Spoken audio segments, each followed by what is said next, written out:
So very good morning to all of you.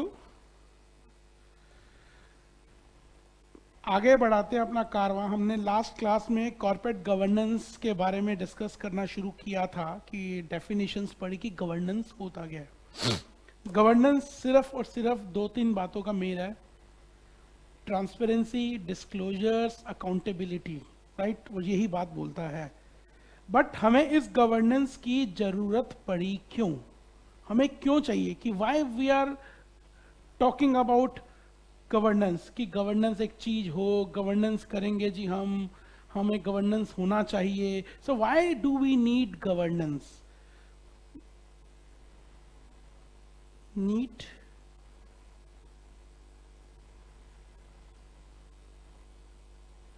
For corporate, इससे क्या फायदा हमें मिलने वाला है, what benefit we are going to take out of this corporate governance. पहला चीज, अगर कंपनी में कॉर्पोरेट गवर्नेंस होगा, राइट, अगर कंपनी में सही तरीके से गवर्नेंस फॉलो किया जाएगा, अगर कंपनीज सही तरीके से जेन्युइनली एथिकली अगर कंपनी काम करेंगी, सो डेफिनेटली कॉर्पोरेट गवर्नेंस से इंप्रूवमेंट होगी कंपनी की performance, right. It says improved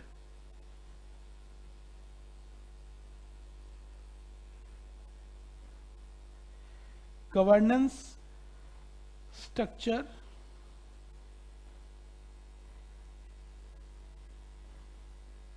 and processes help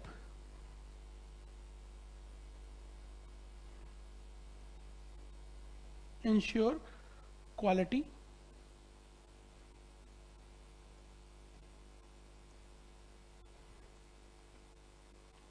decision making, effective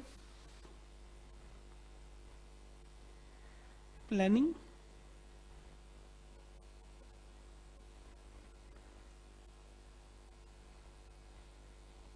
for senior management, and enhance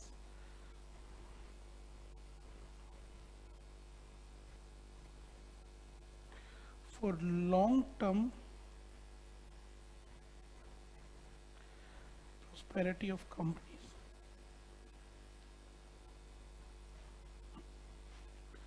simple सी बात है, अगर कंपनी में सही तरीके से गवर्नेंस हुआ तो undoubtedly that will increase the corporate performance. Company में प्लानिंग तरीके से होगी, क्वालिटी होगी, राइट। सीनियर मैनेजमेंट डिसीजन ढंग से ले पाएंगे, ढंग से वो काम कर पाएंगे अगर प्रॉपर तरीके से हम चलेंगे।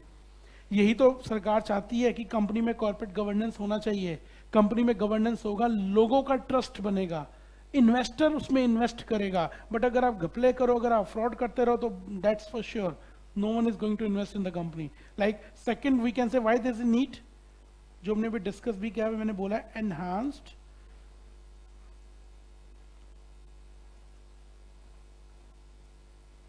Investor trust.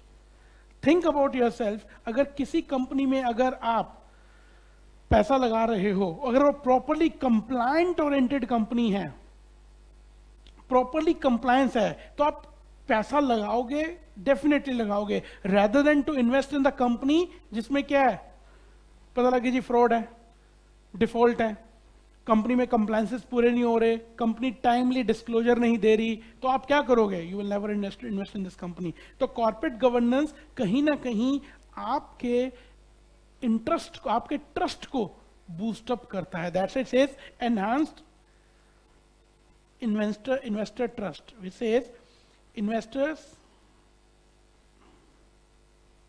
consider corporate governance as important as financial performance,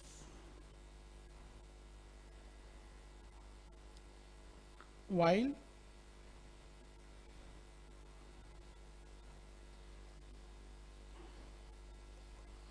investing in a company, ठीक है जी. So while investing in a company,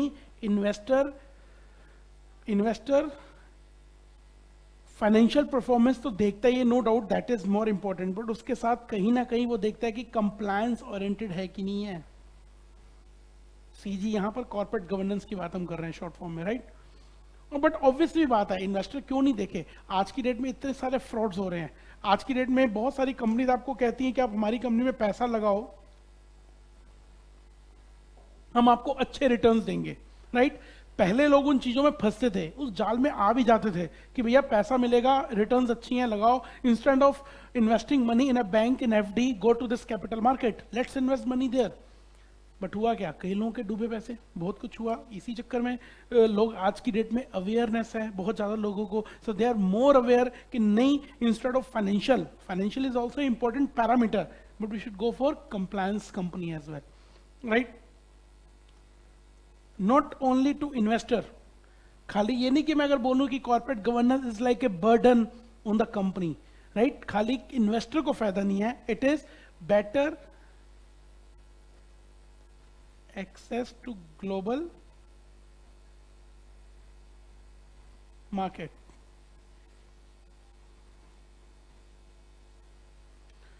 right. Even global markets में कंपनी की एंट्रेंस होती है, कंपनी कैन गेट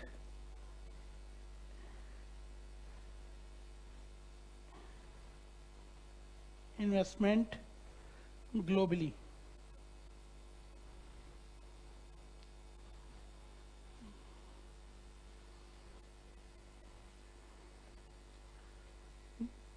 ठीक है ना. नॉट ओनली इंडिया, बाहर की कंपनी, आजकल तो बाहर के जो लोग हैं, बाहर की जो कंपनीज है, दे आर तो much very focused on this. और हमारे हिंदुस्तान में तो गवर्नेंस अभी मान के चलो कुछ 15-20 साल से स्टार्ट हुआ है. सबसे पहले जो कॉर्पोरेट गवर्नेंस को बूस्ट करने वाला ही हमारी फर्स्ट डेफिनेशन जो 1998 में हमने लिखी हुई थी, confederation of Indian industry, CII ने बताया था कॉर्पोरेट गवर्नेंस होना चाहिए, मोटिवेट किया था कि corporate governance should be there in the Indian companies. So अभी कुछ हाल फिलहाल 20 साल लगा लो हुए होंगे, दैट्स इट. बट पुराने टाइम में, पुराने ऑल ओवर द वर्ल्ड शुरू से इन चीजों की वैल्यूज रही हैं. वो हमारे इंडिया में लेट आया, बट उनको सबको पता है कि कॉर्पोरेट गवर्नेंस होना चाहिए. वो तो they are more concern about the stakeholders, right. तो इसलिए अगर आप गवर्नेंस है तो yes, better access to the global markets, global market में एक्सेस हो सकता है. Combating corruption,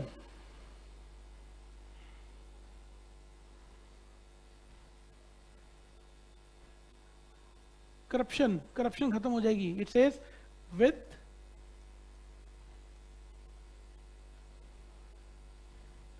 transparent manner and full disclosure,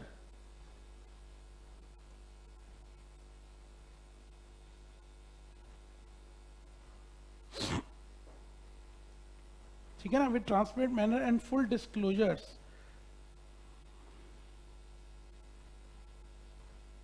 corruption can be controlled.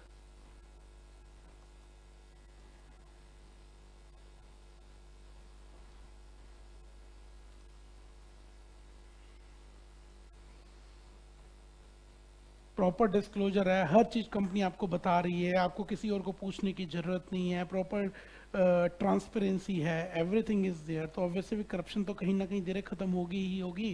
This is what government wants.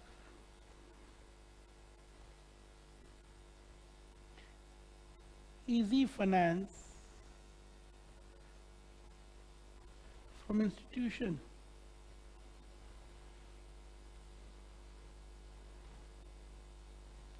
Easy finance, जो भी कंप्लायंस ओरिएंटेड कंपनी होगी, that company can gate easy finance. Even various financial institutions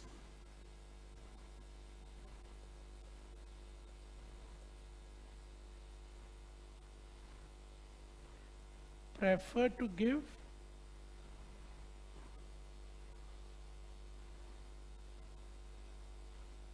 finance to the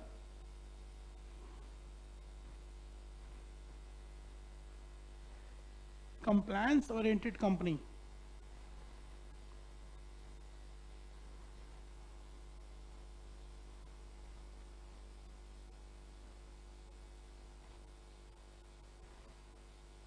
ठीक है, आज की date में even जो companies को फाइनेंस देती हैं, बड़ी बड़ी financial institutions, right, so they prefer a company जिसका कंप्लायंस प्रॉपर हो, they go for the due diligence, right.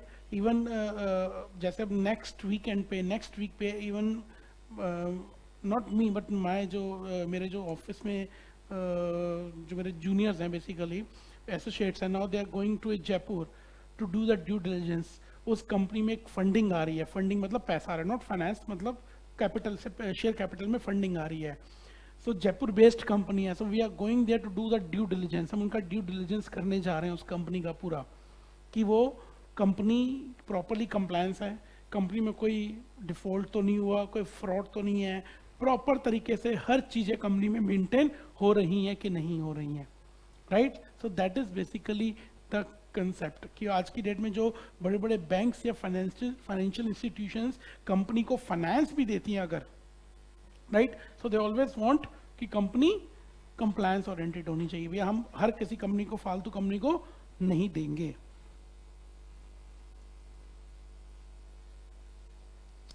Enhancing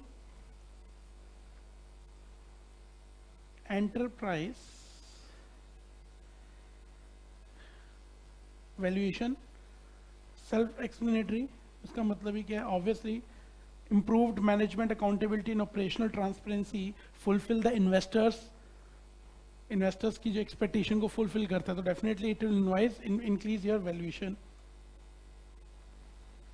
Reduce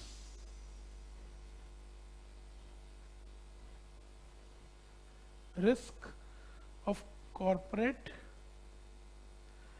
crisis and scandals. अगर प्रॉपर कंप्लायंस होंगे, क्राइसिस होने के चांसेस कम है, स्कैंडल नहीं होंगे. जब ट्रांसपेरेंसी होगी तो स्कैंडल कहाँ से होंगे, राइट. प्रॉपर तरीके से डिस्क्लोजर हो रहे हैं तो स्कैंडल होने के चांसेस तो बहुत कम हो जाते हैं. तो कहीं ना कहीं chances are reduce. And last में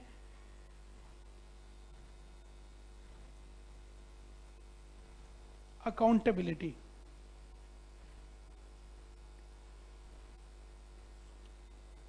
राइट, कहीं ना कहीं अगर कॉर्पोरेट गवर्नेंस आपकी कंपनी में फॉलो होता है तो इन्वेस्टर को भी पता होता है कि they are accountable to me. So they are accountable to me. Accountability बहुत जरूरी है. अगर शेयर होल्डर को, अगर स्टेक होल्डर को यही नहीं पता कि अगर कंपनी में कुछ हुआ तो मुझे किसको अप्रोच करना है, कैसे अप्रोच करना है, who is accountable for that, who should be responsible for that, right. जब तक ये पता ही नहीं होगा तब तक आप कुछ नहीं कर सकते, तब तक उसका इन्वेस्टर का कॉन्फिडेंस ही बूस्ट अप नहीं होगा. और आज की डेट में due to the competition in the world, इतना कंपटीशन है कि हर चीज, अगर मैं कॉर्पोरेट गवर्नेंस की बात करूं, it's not only restricted to shareholders, right. हमने शायद डिस्कस भी किया था, खाली शेयर होल्डर की बात नहीं होती है, ये पूरे स्टेक होल्डर्स की बात होती है कि stake holder is not only the shareholder. Stakeholder का मतलब जिस किसी का भी उस कंपनी में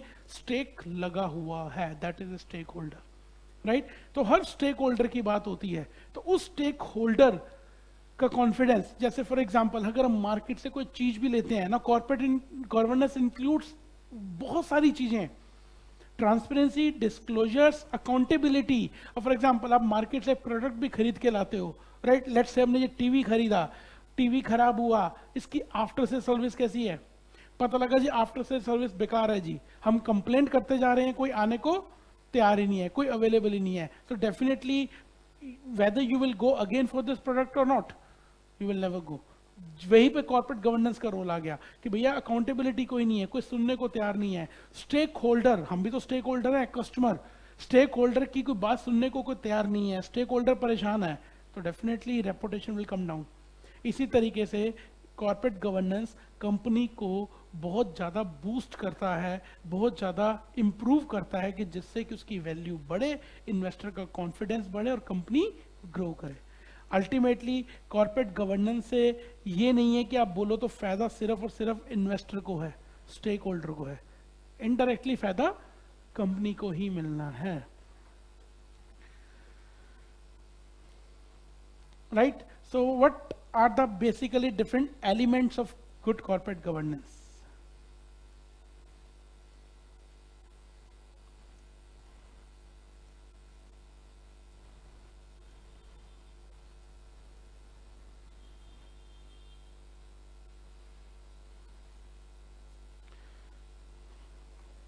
elements, what are the factors कि गुड कॉर्पोरेट गवर्नेंस में किस किस का रोल है, किस किस की कैसे कैसे कॉर्पोरेट गवर्नेंस काम होता है, कौन कौन उसको लेके चल रहा है कॉर्पोरेट गवर्नेंस को। सबसे पहला रोल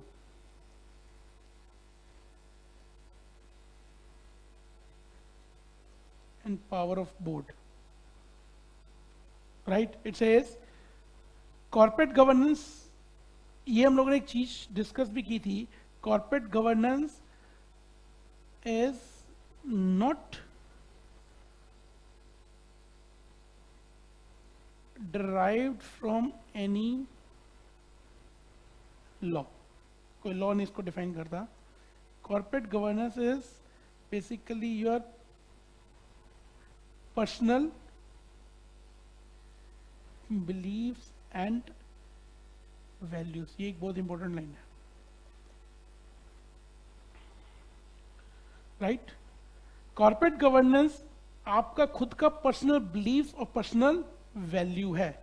अगर आप खुद अच्छे हो, खुद अगर आपकी सोच अच्छी है, राइट, तो डेफिनेटली इट सेज आप कंपनी को भी सही तरीके से चलाओगे, राइट? ये कोई लॉ नहीं है कि आपको लॉ फॉलो करना है तो जिसके ऊपर कुछ पेनल्टीज हैं, जिसके ऊपर कुछ वी कैन से कंप्लेंट्स है तो कुछ डिफॉल्ट है तो उसका ये होगा, ऐसे होगा, पेनल्टी होगी, इम्प्रिजनमेंट होगा, वो चीज़ नहीं है। It's more of your values and personal beliefs.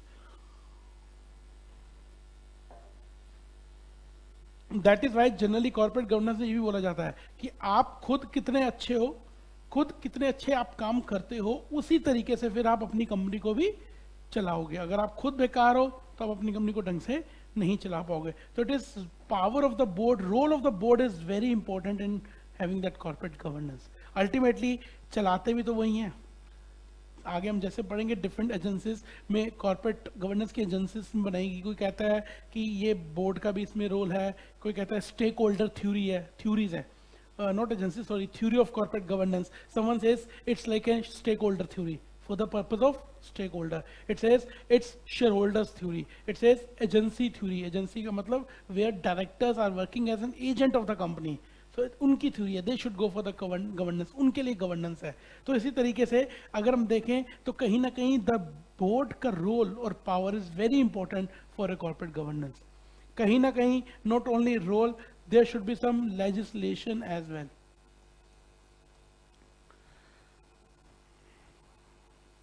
Right? कहीं ना कहीं it says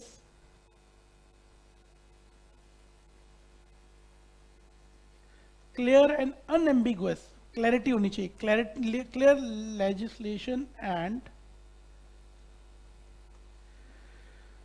regulations are fundamental to effective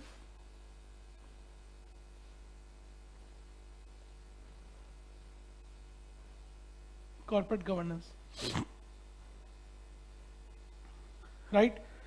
good corporate governance को चलाने के लिए legislation fundamental that is are very required to go for effective corporate governance. तभी लोग कैसे करेंगे, किस तरीके से करेंगे।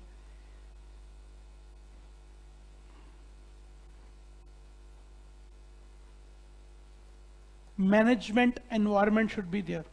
That's I said it's your personal beliefs and values. But अगर management का environment ही नहीं ठीक होगा, right, प्रॉपर तरीके से किस तरीके से काम करना है, और ऑब्जेक्टिव क्लियर होना चाहिए कि आपको कंपनी चलानी है, आप एंटरप्राइज एक चला रहे हो, किस तरीके से चला रहे हो, so that management environment should be there in a corporate governance, right. It says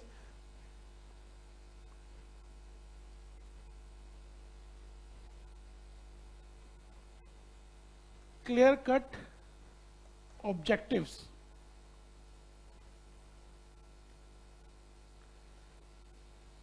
should be set up.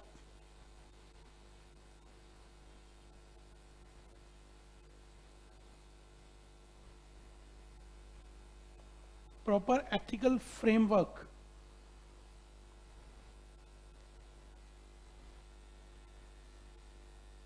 should be designed,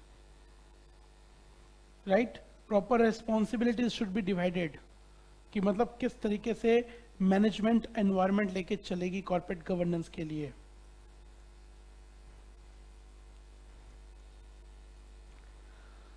board skill,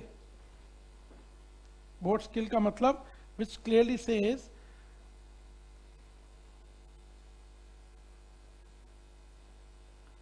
to be able to undertake effectively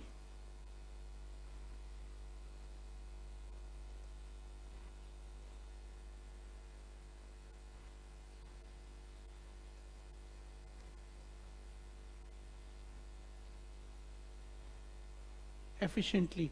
The board should be skilled, ठीक है. To have the good corporate governance, the board should have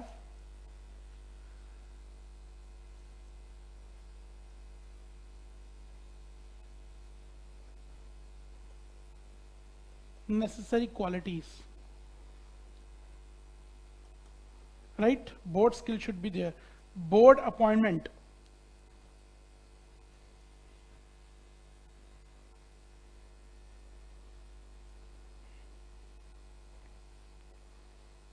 right. It says competent people should be appointed on the board.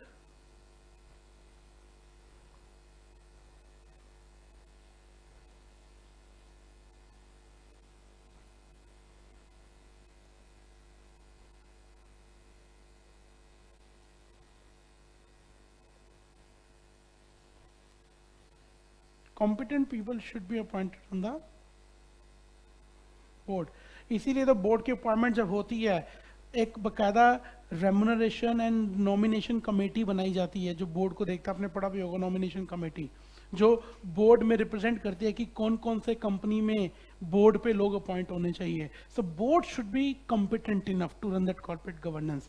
अगर आपका board ही बेकार है, अगर आपकी company के board of directors ही ढंग से काम नहीं कर पाएंगे, तो क्या है. Appointment is not the only issue. खाली ये नहीं अपॉइंट, उनकी इंट्रोडक्शन एंड ट्रेनिंग, बोर्ड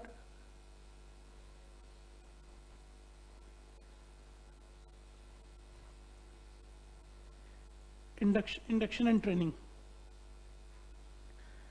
आपकी कंपनी में अगर कोई नया कंपनी में डायरेक्टर आता है, उसका introduction and training, so that he can be familiar with that environment. अगर ये जनरली नॉट इवन बोर्ड, अगर तो नॉर्मली एम्प्लॉयज की बात भी करते हैं, अगर कंपनी में कोई नॉर्मल एम्प्लॉय भी अगर होता है, राइट, तो जब वो जॉब करता है, ज्वाइन करता है कहीं, तो it's basically it should be done कि उसको इंट्रोड्यूस कराओ, उसको एचआर सब उससे मिलवाता है, ताकि ही शुड बी फैमिलियर. जितना वो फैमिलियर अच्छे तरीके से मिलेगा, उतना ही वो अच्छे तरीके से काम कर पाएगा. तो इसलिए before to have that familiar atmosphere in the company,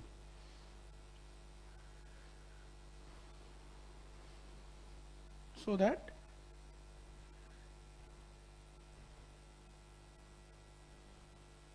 they can understand the operations. अगर जो बंदा फैमिलियर ही नहीं होगा, जो जानता नहीं होगा, किसी को पहचानेगा नहीं ढंग से, तो काम कैसे करेगा. That is again required for board, for good corporate governance. board independence,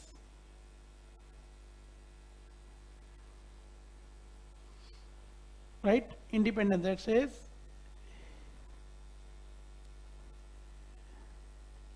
independent board is essential for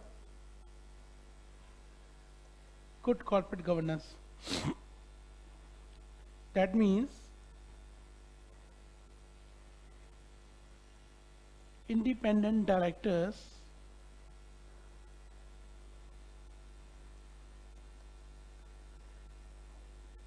to be their own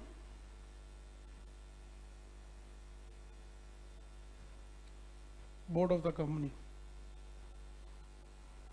right? यही कारण पहले इंडिपेंडेंट डायरेक्टर का कंसेप्ट होता भी नहीं था कंपनीज एक्ट में, पुराने वाले में।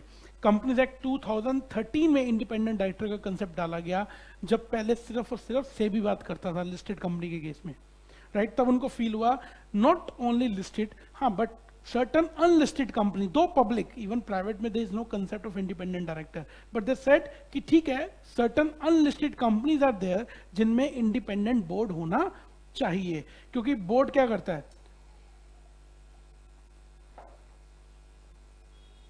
डायरेक्टर्स करते क्या? डायरेक्टर्स आपस में मिले होते हैं, तो आपस में कंपनी में कुछ भी फ्रॉड करे, पूरा फाइनेंशियल कंट्रोल उनके पास होता है। दैट वी नो कि ownership lies with the share holder, but control always lies with the directors तो डायरेक्टर तो कंपनी में कुछ भी करें, तभी तो इंडिपेंडेंट डायरेक्टर का कंसेप्ट लाया गया कि बोर्ड इंडिपेंडेंट होना चाहिए, हु विल लुक आफ्टर कि कंपनी के डायरेक्टर्स बाकी सही तरीके से काम कर रहे हैं कि नहीं कर रहे। देन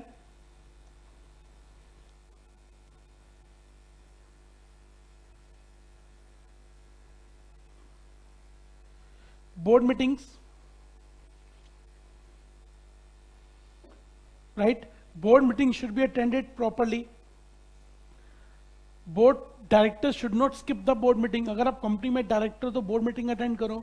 इसीलिए इसको सीरियस बात बोली जाती है कि 167 ऑफ कंपनीज एक्ट ये भी बात बोलता है कि अगर डायरेक्टर मीटिंग अटेंड नहीं करता 1 साल तक तो उसका ऑफिस वकेट होता है। तो board meeting, you should have sincerity in attending the board meeting.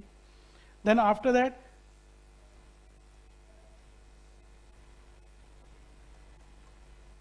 code of conduct, it says it is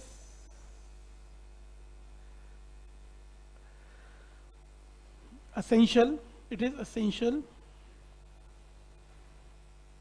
that the prescribed norms of ethical practice and code of conduct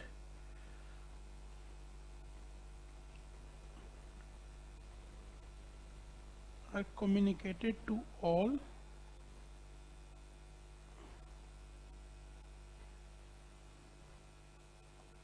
the stakeholders.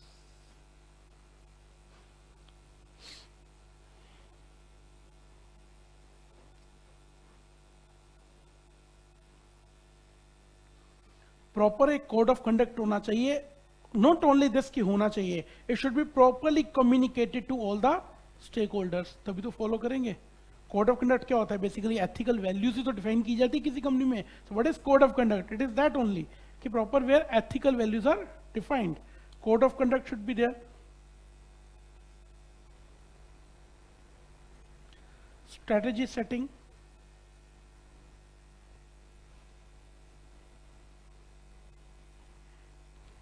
किस तरीके से strategy बनानी है, वो तभी है जब आपको आपके ऑब्जेक्टिव्स आर वेरी क्लियर, कि लॉन्ग टर्म पॉलिसीज जब बनती हैं तो ऑब्जेक्टिव्स आर वेरी क्लियर कि किस तरीके से स्ट्रेटेजी होनी चाहिए।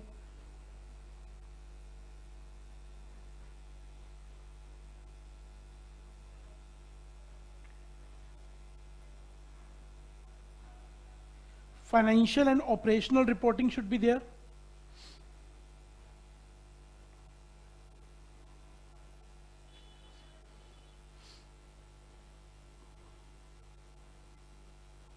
ठीक ठीक है ना, प्रॉपर रिपोर्टिंग होनी चाहिए, that will lead to corporate governance. Another important thing, monitoring the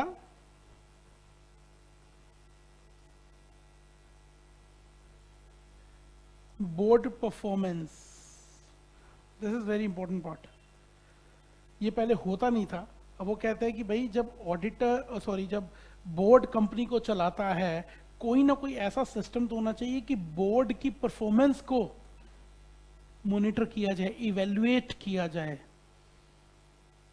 कि डायरेक्टर भी सही तरीके. इसलिए जब कभी डायरेक्टर्स की अपॉइंटमेंट होती है या रीअपॉइंटमेंट की जाती है, तो जो हमारी नॉमिनेशन रेम्यूनरेशन कमेटी होती है, they always evaluate the performance of the board, कि भैया whether he should be continued with the company और not, whether is performing well और not, right. So that is again important element of corporate governance. ये चीज होनी चाहिए. Audit committee को बहुत बड़ा बताया गया है एक्ट में. ऑडिट कमेटी का बहुत बड़ा रोल है. ऑडिट कमेटी, कंपनी में ऑडिट कमेटी होनी चाहिए. Obviously it is not applicable to every kind of company, but still it says yes, audit committee should be there.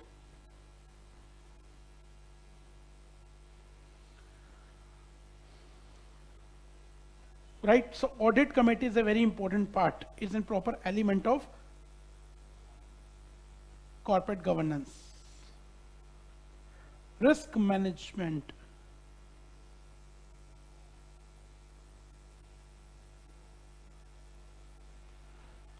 Risk management. It says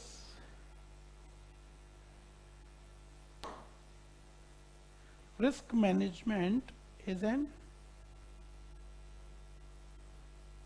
important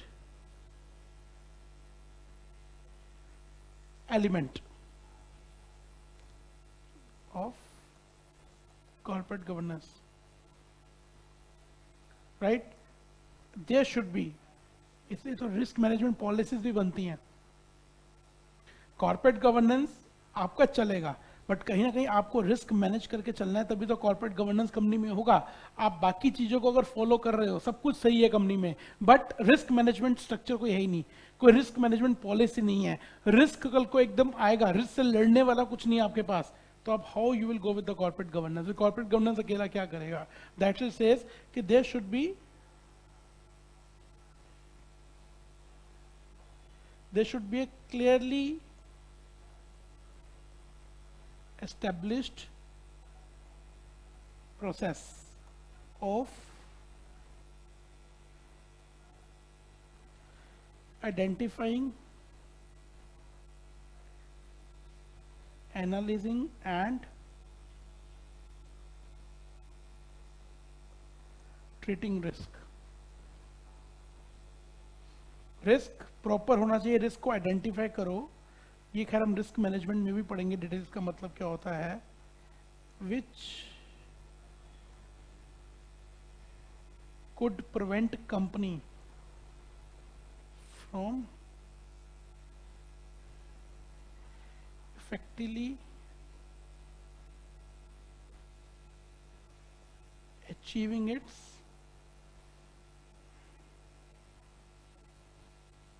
objectives.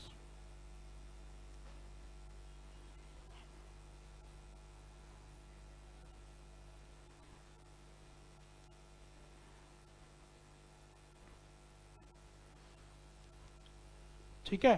So these are basically, it says कि these are certain elements जो corporate governance के लिए होने चाहिए, कि जिनके दम पे या जिनके बेसिस के ऊपर ही कॉर्पोरेट गवर्नेंस आपका आगे जाता है.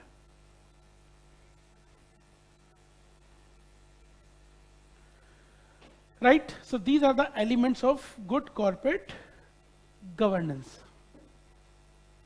चलिए जी, इसके बाद आता है एक पॉइंट कि डिफरेंट थ्योरीज क्या है, कि अगर हम कॉर्पोरेट गवर्नेंस की बात करें तो कॉर्पोरेट गवर्नेंस बेसिकली कैसे है, क्या है, इसकी थ्योरी क्या है. गवर्नमेंट गवर्नेंस वे बेसिकली कि एक एजेंसी की तरह काम करता है. It's for the stakeholder, it is for the shareholder, right. तो कॉर्पोरेट गवर्नेंस को कैसे चलाया जाता है, there different theories of the corporate governance. कुछ थ्योरीज इसकी डिफाइन की गई हैं।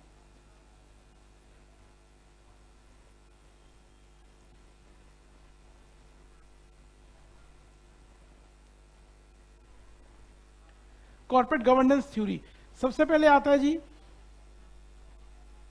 Number 1,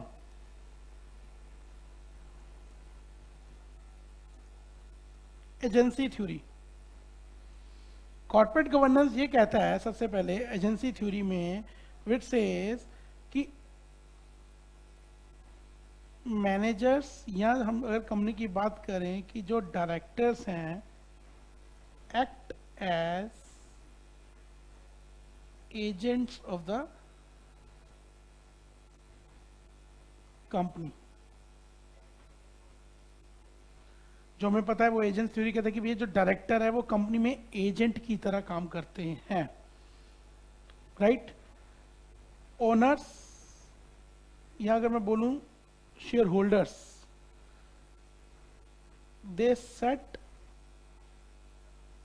the central objectives.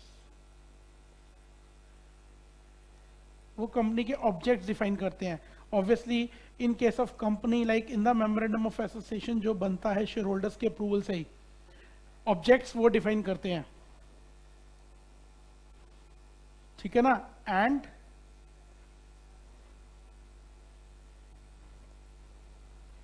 Managers are responsible for carrying out day-to-day operations of the company.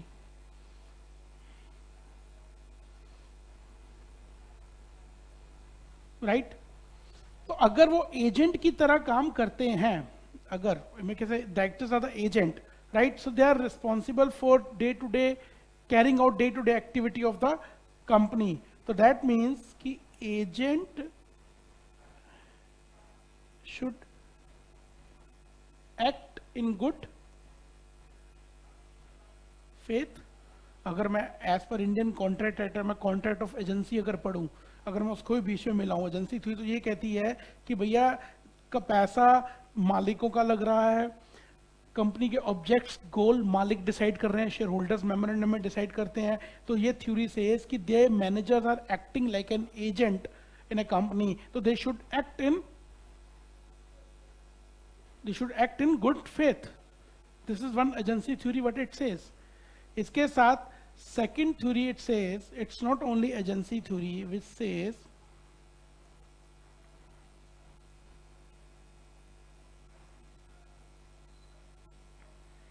Share holder theory क्या कहती है? It says in corporate governance, it says shareholders means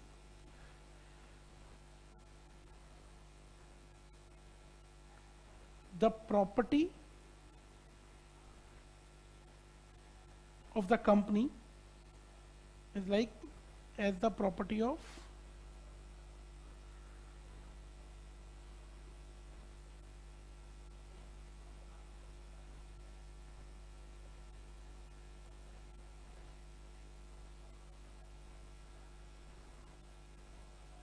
the shareholders, right? Shareholders can dispose of the property of the company as they like.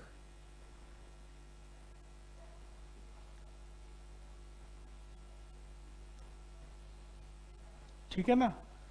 Corporate governance theory एक share holder की theories के बारे में कहती है कि ये company share holders की है, उनका पैसा है, they invest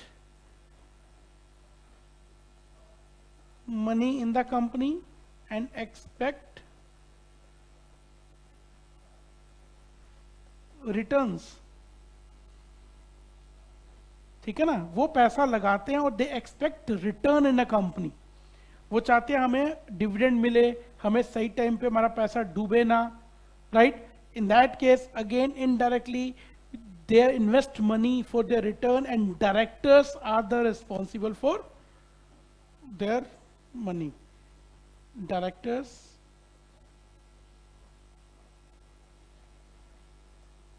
are responsible for any damage or harm to the property.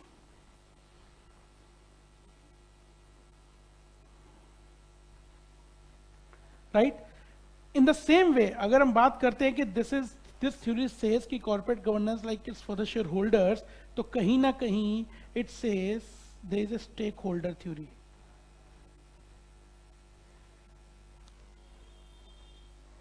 Not only share holder तो सिर्फ पैसा इन्वेस्ट करते हैं, राइट यहां पर it says interest of other group. खाली हम ये क्यों सोचे कि जिसका पैसा लगा तो उसकी कंपनी है, कंपनी उसी की है, नो डाउट, बट कहीं ना कहीं कॉर्पोरेट गवर्नेंस थ्योरी सेज कि अदर स्टेक होल्डर भी तो हैं. They have invested money, no doubt, but they have also invested not only in the share capital like shareholders, but they invested in other way, like other groups, like company के कौन है,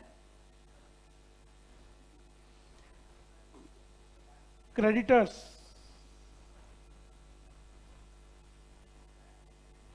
employees, customer, suppliers, local community, government. खाली पैसा लगाना, अब देखो दोनों बातों में क्या है कि दोनों चीज आपस में इंटर रिलेटेड है बेटा. मैं अगर कहता हूं कि मैं महान हूं, मैं शेयर होल्डर हूं, मैंने पैसा लगाया, राइट, कॉर्पोरेट गवर्नेंस थ्योरी कहती है you are right, no doubt, but एक बात बताओ, आपने पैसा लगाया पर जब तक ये लोग आपके साथ नहीं जुड़े तब आप क्या हो, राइट. पैसा आपने लगा दिया बट जब तक कस्टमर सेटिस्फाइड नहीं होगा, एम्प्लॉयज खुश नहीं होंगे, सप्लायर सेटिस्फाइड नहीं होंगे, गवर्नमेंट की कंप्लायंसेस नहीं होंगी, तो भैया फायदा क्या फिर आपका. ठीक है, no doubt you are also part of corporate governance, but कहीं ना कहीं स्टेक होल्डर्स को भी बहुत इंपॉर्टेंस दी गई है कॉर्पोरेट गवर्नेंस के अंदर. And as simple as that, खाली पैसा तो दोनों चीजें कह सकते हैं हम कि खाली पैसा अगर जरूरी नहीं तो खाली ये लोग भी नहीं है, बिना शेयर होल्डर्स के ये क्या कर सकते हैं, और बिना इनके शेयर होल्डर खाली पैसा लगा के क्या कर सकता है. तो कॉर्पोरेट गवर्नेंस थ्योरी कहती है भैया stake holder is also important aspect in a company. अगर स्टेक होल्डर खुश नहीं है तो भैया कुछ नहीं होगा कंपनी का, अल्टीमेटली इन्हीं के दाव पे फिर शेयर होल्डर का पैसा भी डूबेगा ही डूबेगा. जब तक वैल्यू नहीं इंक्रीज होगी तो पैसा डूबेगा ही डूबेगा. दैट्स सेज कि this says this theory assumes that even stake holder में शेयर होल्डर भी आते हैं. स्टेक होल्डर का मतलब ही क्या है कि जिसका स्टेक लगा है, दैट्स इट. तो shareholder is a narrow term, जबकि stake holder is a wider term which includes even shareholders. So this theory says that stakeholders are capable and willing to negotiate with another. Even they have a power, right? And every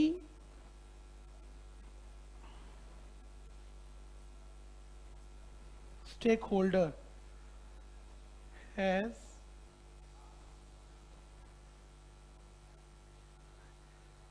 self interest. हर किसी का अपना interest होता है company में,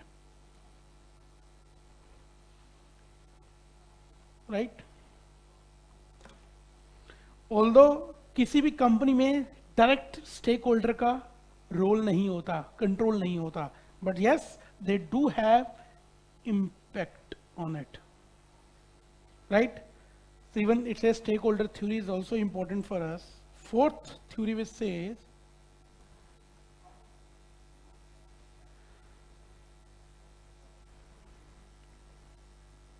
stewardship theories. Stewardship means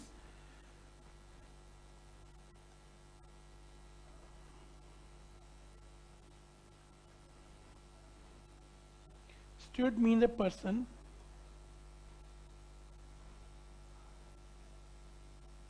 who manages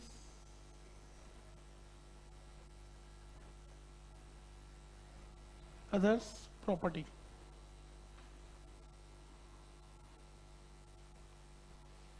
Like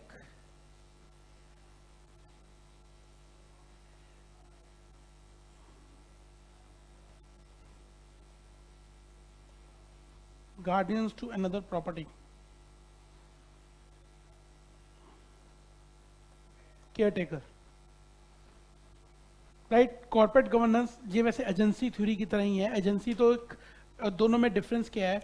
agency theory basically talks about कि you are working for the benefit of the company, you are working for the benefit of the company. यहाँ पर just taking care of the properties of the company, right. तो it says कि corporate governance also says कि जो managers होते हैं company की, या डायरेक्टर्स होते हैं, स्टूअर्ड होते हैं, they work like a care taker, right? So they are taking care of the property like a guardian, like a caretaker. So it says they should take care of the property, keeping in mind that it should not be misused, should not be damaged for the benefit of the stakeholders. चाहे वो shareholders हो, चाहे caretaker हो. That is, they have to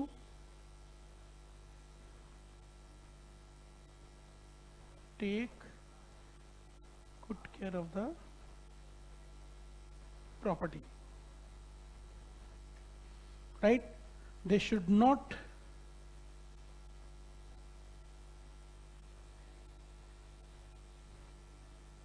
use property for self-interest.